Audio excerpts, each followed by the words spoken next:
a pleasant good afternoon to you from the KXAN Live studios. I'm Billy Gates, and this is Nick's First Warning. And with me, as always, you know him, you love him. He's Nick Bannon, KXAN meteorologist. Nick, how are you today, man? Hey, good evening, everybody. Doing well on this Sunday. Gorgeous weather out there today, huh? Oh, absolutely. Absolutely. We've got his charts here in the background. So we'll get to this in a second. Yeah. What Nick has on tap for you today, we're going to get to the May forecast eventually, but we want to set it up. We're believe it or not, we're a third of the way through the year. Amazing. It's crazy, right? Just absolutely crazy how time flies. And so Nick is going to kind of take us through each month, kind of give us a little recap of how we got to May weather-wise, and then we'll get into it. So Nick, go ahead and take it away. Yeah, I mean, the reason is May is a super important month for us. It's our wettest month of the year, so we need all the rain that we can get out of May before we head into the hotter, drier months of summer. I just want to recap before we get into that May forecast. What has the year been like so far? So, and this is sort of in simplified terms, hey, January was much wetter and much cooler than normal. That was a fantastic month for us rain-wise. We had more than 6 inches of rain. It set us up with a huge surplus of rainfall because February and March were drier than normal. February was much drier. We didn't even get an inch of rain in Austin in February. March was not quite that dry, but still drier than normal. So we needed all that surplus that we built up in January to get us through February and March, which were super dry. And now this April, we've had wetter than normal conditions return. So 2 of our 4 months have been wetter than normal, but only January has been cooler than normal. February was much warmer than normal. March is warmer, and so far April looking warmer. Obviously, April's not done yet. We know it's going to end up wetter than normal because of how much rain we've had so far, already more than a typical April does. But in the temperature department, consider that preliminary because we'll be awaiting the final data. And of course, temperatures look like they'll be a little cooler than normal the next couple of days before we bounce back. We did pick up almost 7/10 of an inch at Austin's Camp Mabry yesterday. That's Saturday evening, Saturday night. We got the most of that. That puts us at 2.71 for the month. Now, a typical April for us in Austin, we get around 2.4 or so. So we're already above normal there. And 1.51 is normal to date, so April 1st through today. And then for the year, we're in a surplus too. So generally speaking, good things have happened so far for us this year, but we really need to make sure we can get all the rain we can in the bank as far as May goes, because May is when we usually get so much of it, easily our wettest month. And you can see how much above average we are for the month to date and the year to date as well. Good things there. We've also been improving on the drought, too. You can see the drought latest is on the right-hand side.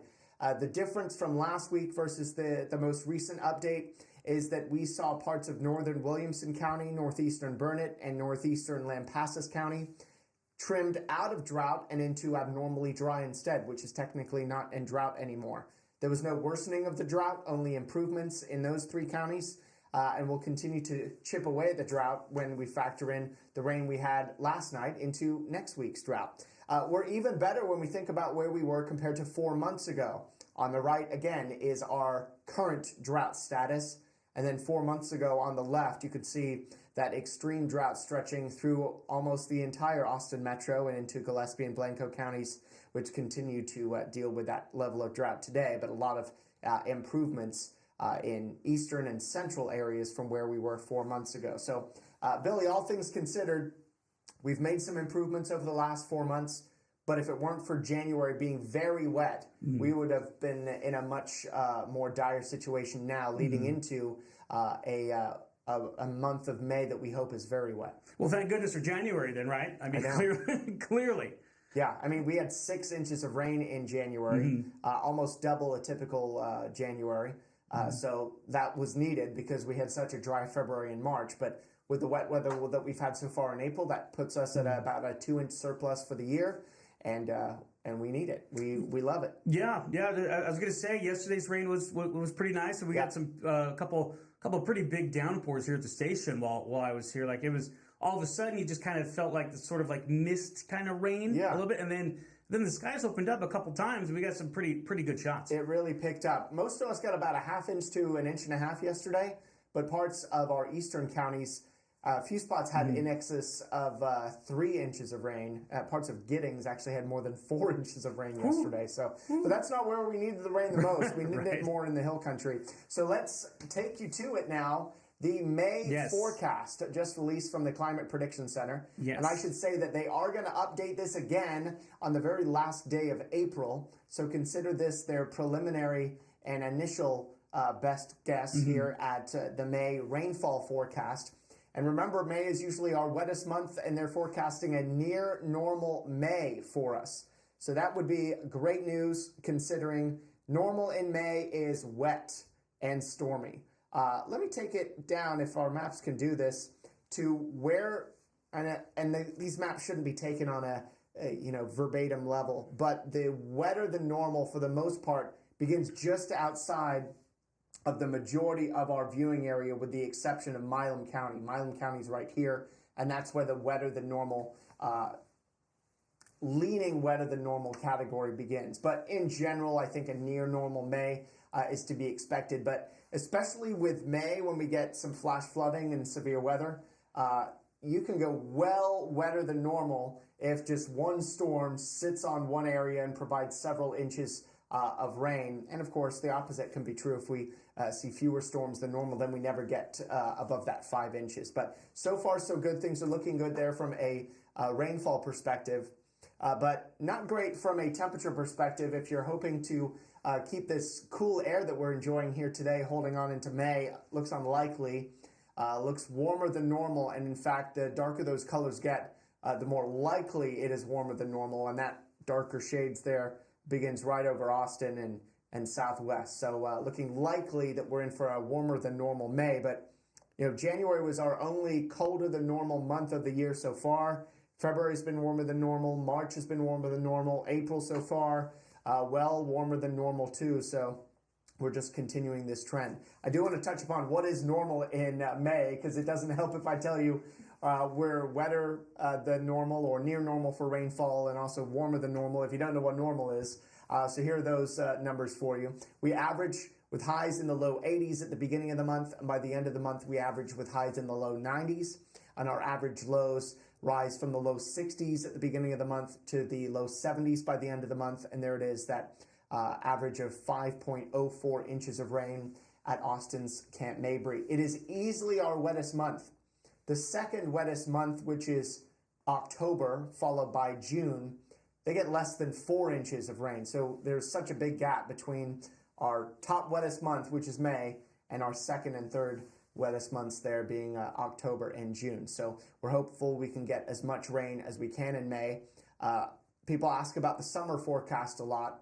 So much of summer, while it's not entirely based on May, the wetter things can be in May, the more water is in the ground, generally the less heat you can build up as we head into the summer months. It's still going to be a hot summer. It always is, right? The drier that soil is, conversely, easier to heat up, and then the more triple-digit days we get. So we're all hoping for a wet May so that maybe our summer is slightly more tolerable. Yeah, and historically we'll get it. So hopefully, history repeats itself. Yeah, we would really here's like hoping this. Because we all know June, July, August, even the beginning of September. I mean, it gets. You feel really bad for those high school football kids out there doing 2-a-days. They're in mid to late August, and then playing their football games there as soon as August hits. Labor Day get into September, and it's still triple digits. Yeah, and one thing I'll tell you too is while we were talking about the May forecast, we'll see the outlook for and even some of our longer term computer models toward the end of April looks wetter than normal too. So we don't think we're done with rain this month yet, and we're already doing great from an April rain perspective. We're wetter than normal. So we may actually continue to add to the April rain before we get into a hopefully near average or maybe even above average May. We'll, of course, let you know about that. And lastly, Billy, you know this, we've talked about this before, but we can't forget that May is our biggest month for severe weather here in Central Texas. and our second biggest month for flash flooding. So we want to make sure everyone can stay weather aware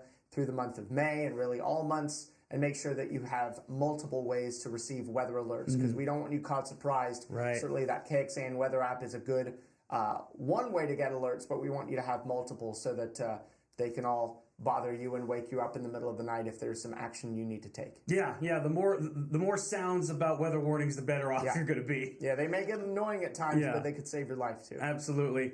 So so hopefully, I mean, average is good at this point. I know. A lot of times we're hoping for average. Exactly. What a time to be alive. Hoping to be average. That's music to my ears. I'll tell you that much. Tell that to the kids. We want you to be average.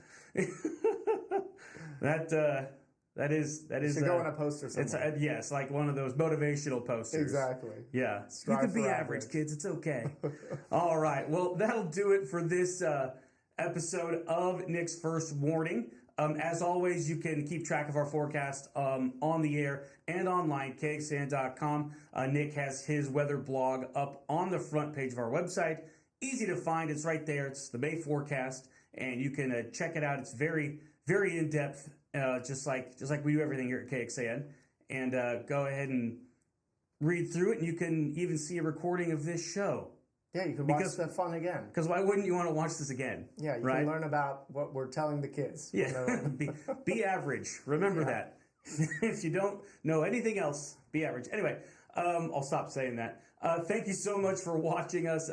For Nick Bannon, I'm Billy Gates. This has been Nick's First Warning. Thanks again. We'll talk to you again very soon.